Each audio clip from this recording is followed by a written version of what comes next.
Ladies and gentlemen, today we just got some absolutely insane news coming out of the European Union that frankly is probably going to make some of you just a little bit angry. You see, as of today, we're now hearing from numerous independent sources that the European Union is planning on trying to crash the U.S. economy if President Trump walks away from supporting Ukraine.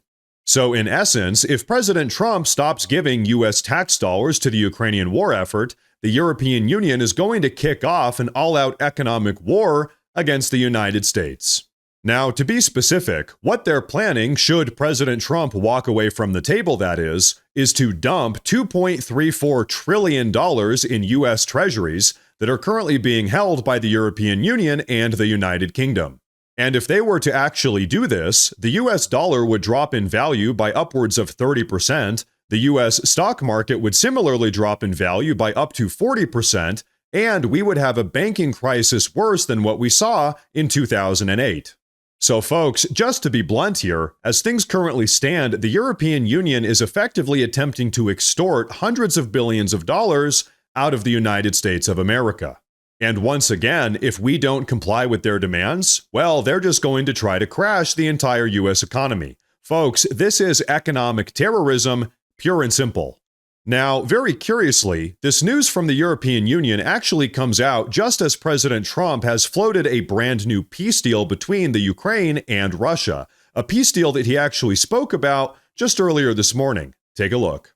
If Zelensky rejects this deal, is there a timeline? Is there a point at which you say, okay? Well, he's going to have to get on the ball and start accepting things. You know, when you're losing, because you're losing. Do you think Ukraine has lost this war? Well, they've lost territory. Long before I got here, they lost a whole strip of seafront, big seafront. I mean, you look at the maps. I've been here for 10 months, but you go back 10 months and take a look. They lost that whole strip. It's now a bigger strip. It's a wider strip, but they lost a lot of land, and it's very good land, too, that they lost. You certainly wouldn't say it's a victory. I could show you a chart. It's a lot of land they lost. So folks, there you have it. Now, President Trump is just openly admitting the obvious. The war in Ukraine has not gone the way that the European Union had wanted it to. And of course, all of this has ultimately influenced the ongoing negotiation process. Take a look. Your team has been going back and forth between Putin and Zelensky with various drafts of a peace deal. Which country right now is in the stronger negotiating position? Well, there can be no question about it. It's Russia. It's a much bigger country. It's a war that should have never happened. Frankly, it wouldn't have happened if I were president, and it didn't happen for 4 years. I watched that taking place, and I said, wow, they're going to cause some problems here. And it started, and it could have evolved into World War III, frankly. I think it's probably not going to be happening now. I think if I weren't president, you could have had World War III. I think you would have had a much bigger problem than you have right now. But right now, it's a big problem. It's a big problem for Europe, and they're not handling it well. And that, folks, is pretty much the understatement of the century.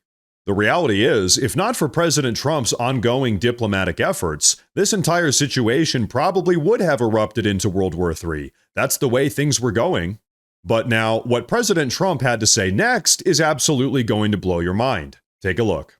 Is it time for Ukraine to hold an election, do you think? Yeah, I think so. It's been a long time. It hasn't been doing particularly well. Yeah, I think it's time. I think it's an important time to hold an election. You know, they're using war not to hold an election, but I would think the Ukrainian people would, should have that choice, and maybe Zelensky would win. I don't know who would win, but they haven't had an election in a long time. You know, they talk about a democracy, but it gets to a point where it's not a democracy anymore. And folks, Ukraine is most certainly at that point. In fact, Ukraine was supposed to have a new presidential election in March of 2024, almost 2 years ago now, but Zelensky has frozen the elections, declared martial law, and effectively established himself as dictator of the entire country. And by the way, also worth noting real quick, just because there's a war going on does not mean that you get to indefinitely suspend the democratic process. In fact, there's actually a famous American you might have heard of, a guy named Abraham Lincoln, who very famously maintained the 1864 presidential election. Right smack dab in the middle of the U.S. Civil War, mind you. So yeah, if they could manage to do it 150 years ago during one of the most brutal wars in all of recorded history, I think Zelensky can manage to put together an election as well.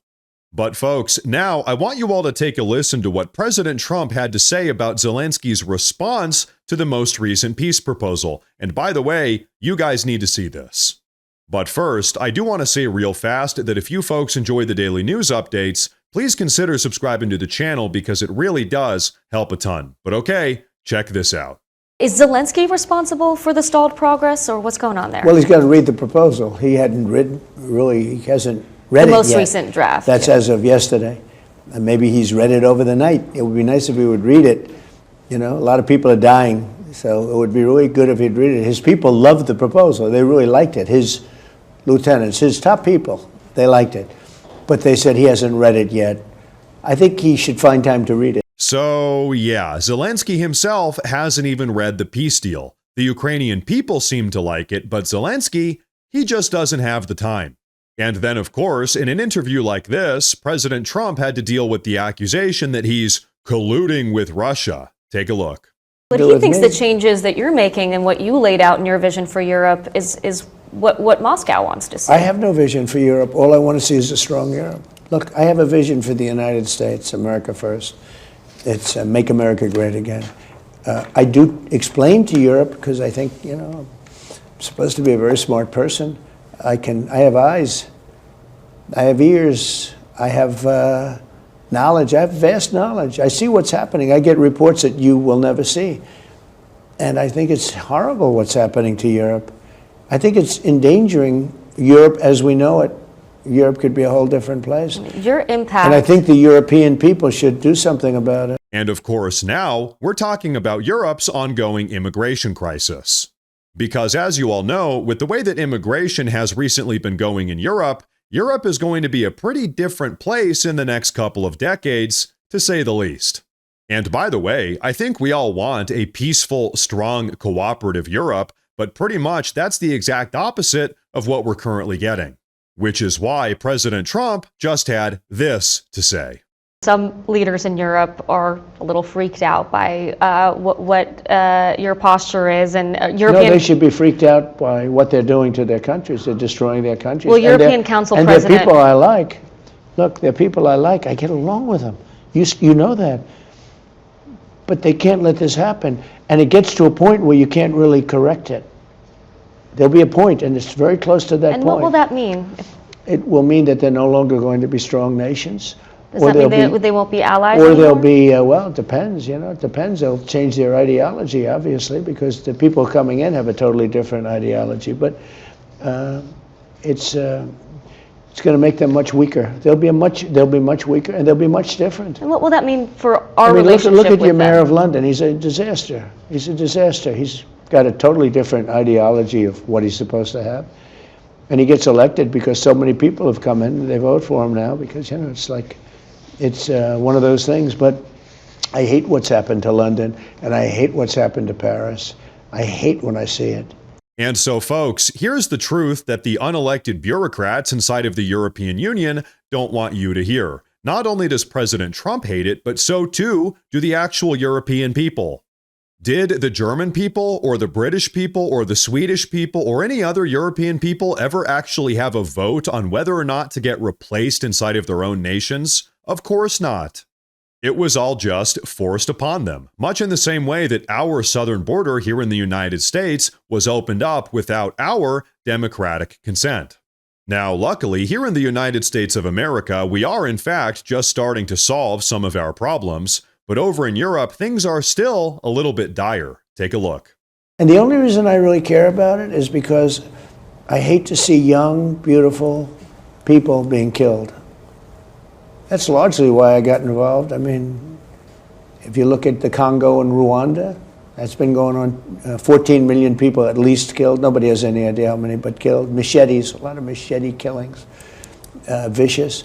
And it's curious, isn't it? Now they're actually starting to see some of that type of behavior taking place on the streets of Europe. It's absolutely terrible and vicious, like President Trump said himself. And so, folks, I'll just speak for myself here. Feel free to disagree if you want, but personally, I love the Europeans as a people, but the European Union as an entity is absolutely terrible. Very clearly, not only does the European Union not represent the overwhelming democratic will of the European people, but what's more, now they're actively trying to extort and blackmail money out of the United States of America. So you know what? It's times like this that I'm happy that we actually have a competent leader, a president, back in the White House who actually knows how to put America first.